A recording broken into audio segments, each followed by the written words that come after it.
Welcome back to Tech Yes, it is Barani's coming back to you guys today with a Denmark build for October 2013. Everyone's been screaming out for Denmark from Europe, so I'm coming to Denmark this month. Next month I might go to Norway, and then the month after that I might go to, I don't know, request someplace and I'll go there. But anyway, I'm using a site called happy.dk because I'm happy. And this site looks like it's happy. But anyway, let's get on with the build. I don't even know what's going on here. Just I found the lowest numbers for prices and looked at some good parts, put it in a cart for you guys. So I hope you guys enjoy this. Here's the first part of the build. Corsair Vengeance, DDR3, 8GB CL9 memory. It's a blue kit. Looks pretty good for the money. If you can find RAM cheaper, then by all means do so. But this stuff will be good. It'll clock really well. Just bang in the XMP profiles and you will have a damn good memory kit for your CPU and your whole system. Anyway, Haswell loves this stuff basically. MSI G45 Gaming. If you want to go with another Z87 motherboard, then by all means do so. I just love this motherboard. I think it's the best value for money Z87 motherboard out there. Overclocks extremely well. Has an amazing onboard audio solution, and I can testament to that. I've tested it out thoroughly, tested the NIC out thoroughly. That works really well as well. And not to mention, it looks good to boot. The thing looks awesome. So you've got SATA 3 ports there, 6 of those. You've also got pretty good heat sinks on board as well. This board runs really cool as well. I'll tell you that now. It's also got the clear CMOS on the back, so if you run into a bad overclock, hit that button. No problems, no questions asked. This is why I like this board. It's good. It's damn good. Alright, let's get on to the next part of the build. Bitfenix Merc Beta Black. Now this is a case that looks really good for the money. Top panel, power button, reset button, 4 USB ports, which is pretty damn awesome. Audio out, microphone in. It's got actually got an awesome logo. This is one of the few logos that really looks good on a case. I like that. Front's meshed, side panel's meshed. Add some fans in if you wish to. Inside, there's not a photo up here, but inside you've got the extra room for those big graphics cards. You can use this thing in the future as well. It'll look after you. Looks like a good case, nice and clean, nice and sleek. I like it. Let's get on to the next part of the build for you guys. XFX Graphics. I don't know why it's graphics. It's a power supply anyway. So it's a XFX power supply, 550 watt, 80 plus bronze. This thing has a lot of PCIe Express outs. So it'll power up any graphics card you throw at it. Generally, if you're going with a Titan, honestly, I'd go with like a 650 watt. That's just me, just to be on the safe side. Because I want to overclock the graphics card and the CPU. I want to overclock things till their balls just fall off. This build though, for the GTX 770, this thing's going to be absolutely fine. It'll power a GTX 770, no problems. Next part of the build is the Samsung 840 series, 120GB SSD. So this is the SSD here. This site is running Denmark. What's wrong with your internet? Anyway, I'm waiting for this thing to load. Come on. Oh man, I had this problem actually. I was looking up these items for the cart in my lunch break at work, and I had the exact same problem with this website. It just takes ages to load. So I don't know, what's the internet like in Denmark? Is it good or is it bad? Can you guys let me know? Internet in Japan is freaking phenomenal. Anyway, this is the Samsung SSD. Can you just wait 2 seconds?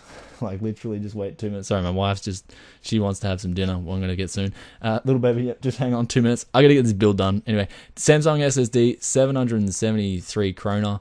Good value for money. It'll go on your budget build. It'll power up everything. It'll make your machine really good, really snappy, really fast. Next part of the build is the Sith Kabuto 2. Now, I couldn't find a CPU cooler anywhere. Literally, I couldn't find one anywhere in Denmark. This was the only one I could find that was in stock. And, to be honest, it's at a good price as well. 144 Kroner, I think that comes in at 20 USD.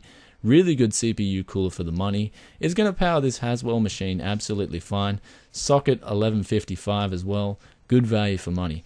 Now, let's go on to the next part of the build. This is the Light-On 22-speed DVD burner. If you already have one of these things, then you don't need one, but you're probably going to need one for an OS install, so if you don't have one, then buy yourself one for 165 Kroner.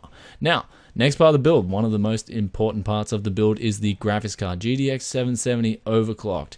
This thing is just one hell of a beastie graphics card. The WindForce cooler is really good as well. It works well, Personally, I'm not a gigabyte person myself. I've had some bad experiences with them, but I'm not going to let that bias my decision.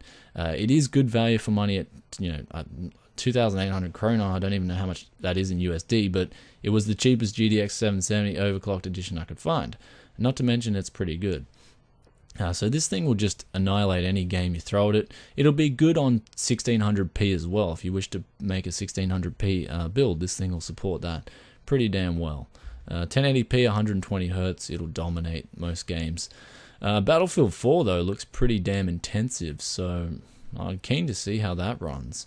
Apparently though, the verdict is like the difference between ultra and low's not even that big anyway, so yeah, I mean this thing will power up like medium, probably 120 Hz fine.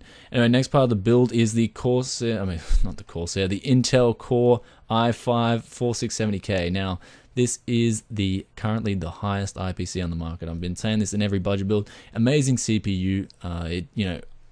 People are like Haswell's bad, but from my experience with Haswell, it was better than Ivy Bridge for me. I mean, it just depends. It's a luck of the draw thing. You buy this CPU, you might get one that clocks like a dog. It might only go to 4.2 gigs.